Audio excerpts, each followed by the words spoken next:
Okay. Well, we've tried a lot of things. Fortunately, a lot of things don't really work. You know what the biggest problem is? The biggest problem is at any cost. Because it's impossible to get under at any cost. If at any cost didn't exist, the aggro triangle would actually allow like a tuned aggressive deck to potentially get under blue decks. There is no way to build an aggro deck that is favorable against a blue deck that's built and played well. Solely because of the existence of that one card. Everything that actually counters board clears literally comes online after at any cost does. Like cheating death. Which is just funny. That's hard. Good Mr. Pillager. I think this card is just bad. We have to ask ourselves, how good is Beastmaster? Any card I'm missing here? I guess the one thing is we could always put Tidehunter in, huh? Or Pugna. Maybe actually both of these would literally be better than Beastmaster. How is that possible? And then there's always the old Centaur Warrunner argument. I don't know. Mono is actually so close to being solid. It's crazy. It's crazy how close mono is to being solid. What's the splash potential in blue? Because another Dex and one for me and Sanctum are really good splash cards.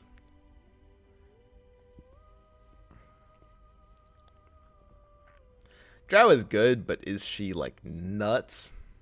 I don't know if she's nuts. I mean, this deck honestly might need draw power. A lot of the highest value red cards are 2 and 3 mana, right? More sets will probably fix mono's problems. Yeah. I mean, if anything, we should be pretty scared of mono and more sets. Like,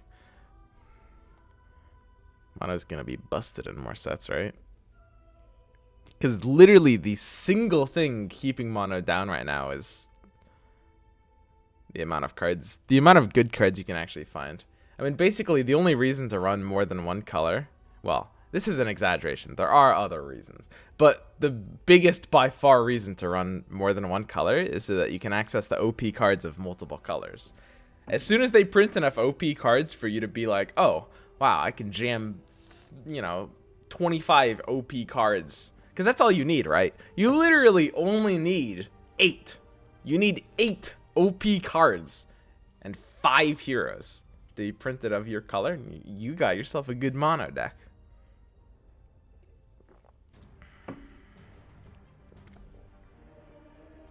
The meta has kind of turned around to the point where Smash the Defenses is probably good. The only weakness of this card is against Hoy's deck. And even then, I mean, you're still hitting March.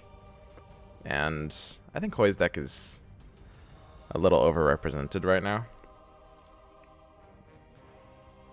Because the biggest problem with mono is you have to reach for just a bad hero. Like, what hero am I going to put in here? It's not like I can just jam 2 axes, right?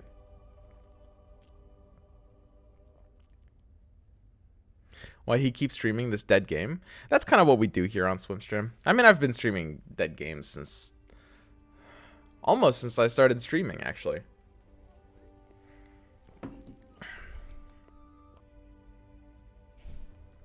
And the Tidehunter has a ridiculously valuable signature, but a very weak body. So weak that you feel it even on the river. And that's not a good feeling. This message is going to bug me, actually. Swim, are you going to play or cast in the next We Play tournament? I'm going to play in it. There's always like Ursa. Is Ursa Sig really that bad?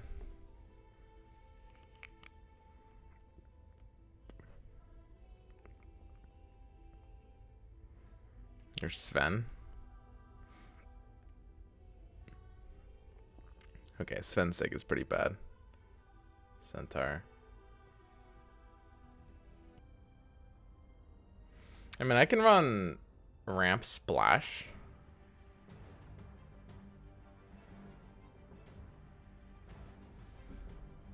How good is that?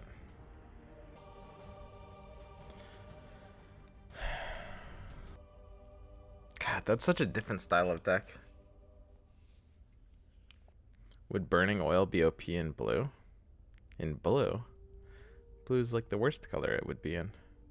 Blue's the one that already has board clear. Burning Oil is basically only used because it's your only option if you're not running blue. I mean, the way to make this work is probably with a splash. Because the best way to play mono is by adding more colors to it. So I should be running like a 4-1 or a 3-2. 3-2 is truly just the best style of mono. Right now, there's kind of nothing I want from black. Black is just the weakest splash color by far.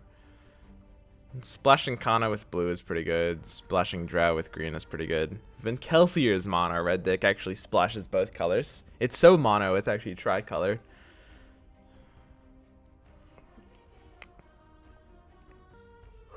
I like the idea of Mist. Mist is nuts. I mean, there's a few different things we can do here. I mean, I don't mind the idea of doing something like something kind of interesting, like Drow Splash with like basic ramp tendencies. It's kind of more vulnerable in the Gust. This is right now, in terms of composition, it's pretty similar to the most prevalent ramp decks, with the exception of Timber Size, usually replaced by Treant Protector, particularly for the sake of being able to flop a green hero, which Drow doesn't really do very well on the flop. And of course, you know, I mean, a 3-2 is kind of always going to be better than a 4-1. One thing I will say about Artifact right now is that I think, and this is a problem that Gwent had as well, the design of the cards doesn't necessarily reflect perfectly the fundamentals of the game. Like, they've taken this really unique package of rules, but the card design is so far pretty similar to something like Magic or Hearthstone. You don't really see cards that have this cool ability to reflect well with the rules of the game, right? So for example, I mean, you have this concept of river heroes. You can tell that certain heroes are designed to be deployed on round 3, right? And quite a lot of them, actually. Take Skywrath Mage, for example. His active plus his terrible stat line is like, oh, okay, this is a round 3 hero. Makes sense, right? And you can see that. That's good, but there's not really heroes that are good splashes. Not to the same degree. I mean, obviously, there are heroes that have such a high power level that they're good splashes. You could say Kana's a good splash because she's tanky. I mean, in theory, you could look at Mazzy and be like, oh, this is a good splash. She's tanky and she has this improvement that's lane wide, so it's kind of, you know, makes some sense. But nothing really beyond the very, very basics. Like, it would be really cool, and I'm sure this is something we will see eventually, and this is something I've said about Gwent a lot while playing it for the years, but it'd be cool to see more cards that were kind of more reflective of what the fundamentals of the game should kind of be. Because right now there's not really that many different kinds of heroes.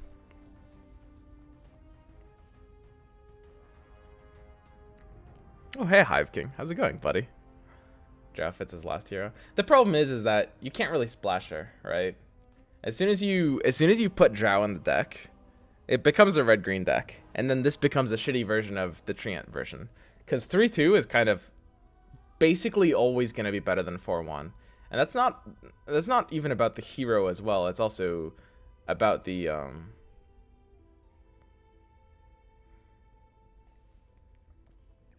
main deck options. Like, I can jam Selemene's favor in, but I mean, why am I closing off myself to all these good green cards? This game is 90% stat check right now. That's okay. That's an over exaggeration. There's a lot more going on, and there's a lot of decision making in terms of like thinking ahead and distributing your resources.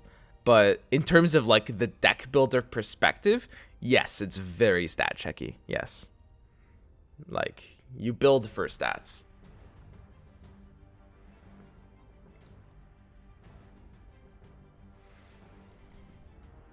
So the question is a 4-1 always going to be ever going to be viable over a 3-2? I don't think there's anything in the game that should incentivize you to do a 4-1 over a 3-2. That seems impossible. What if I cut out for this? What have I actually what if I cut? I'm trying to identify what this deck is missing. So I'm running 2 Legionnaires. No initiative cards, but this deck in its current form often skips initiative cards. No Smash the Defenses, which I could in theory run. Normally I think this deck runs 3. I'm running 1 Unearthed Secret. It's a lot better with the Kana. Started to generate the turn 1 play as well.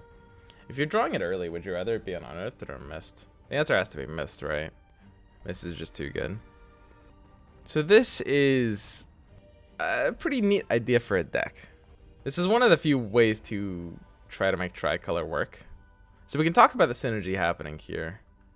Let me compare this to kind of the more standard version of the more standard version here. Yeah, this is kind of what you're looking at. So we're not running Mercenary Exiles. We're not running Smash the Defenses. We cut 1 Unearthed Secrets, and I could even see cutting something like 1 Mist of Awareness. I think Mist is a lot better of a card when you're running something like Deep Portal.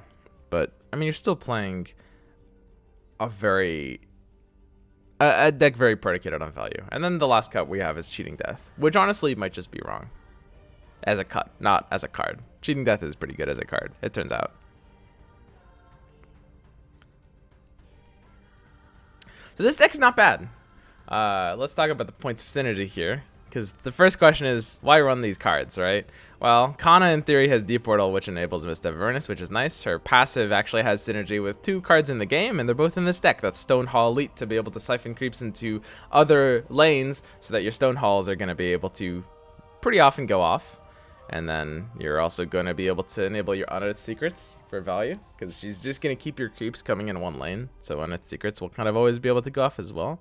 More importantly, she gives you Aghanim Sanctum, which gives you an extra boost on Stars Align so that you can curve a turn early, or you can just double down on your curve and kind of get to the double effects of these. I think Deep Portal, unfortunately, probably can't be a 3 of. God, that is unfortunate, isn't it? And this card is so good in this deck. Ratios are going to need to be adjusted here a little bit. Color ratios are, right now, a little in favor of red, or a little in favor of green. It's important. So you look at this color ratio, you're like, perfect. 16, 16, 8. The perfect tricolor ratio. Unfortunately, that's not how things work. It should be like at least 17 red and no more than 15 green if we want to actually like be perfect ratioed, which isn't always necessary, but the fact that our reds come out earlier and are more survivable means that this number needs to be adjusted, right? So 1 favor, that's going to be an issue as well. I mean, if we're actually running a proper ramp deck, and if we need to cut down on our greens, right now we have quorums that can't really sustain. So the question is Mist always better than Unearthed Secrets? I think with Deep Portal the answer has to be yes, and that's kind of sad. And then we just have to leave this at 16. We can't respect the perfect ratio. So blue could come down 1 in exchange for red going up 1. Not sure what we actually want to do here. The fact that we're cutting Cheating Death is, I think, maybe just too big of a deal. Because Aghanim Sanctum is really nice with this idea, but then you're like, oh, wait, where's my Cheating Death? Oh, I guess I should just run more Green Heroes. Slide Cheating Death in. Is that really contemplating your life decisions? I think this is probably pretty close to an optimized main deck for this. So we don't have Mercenary Exiles. This item deck is actually probably fine.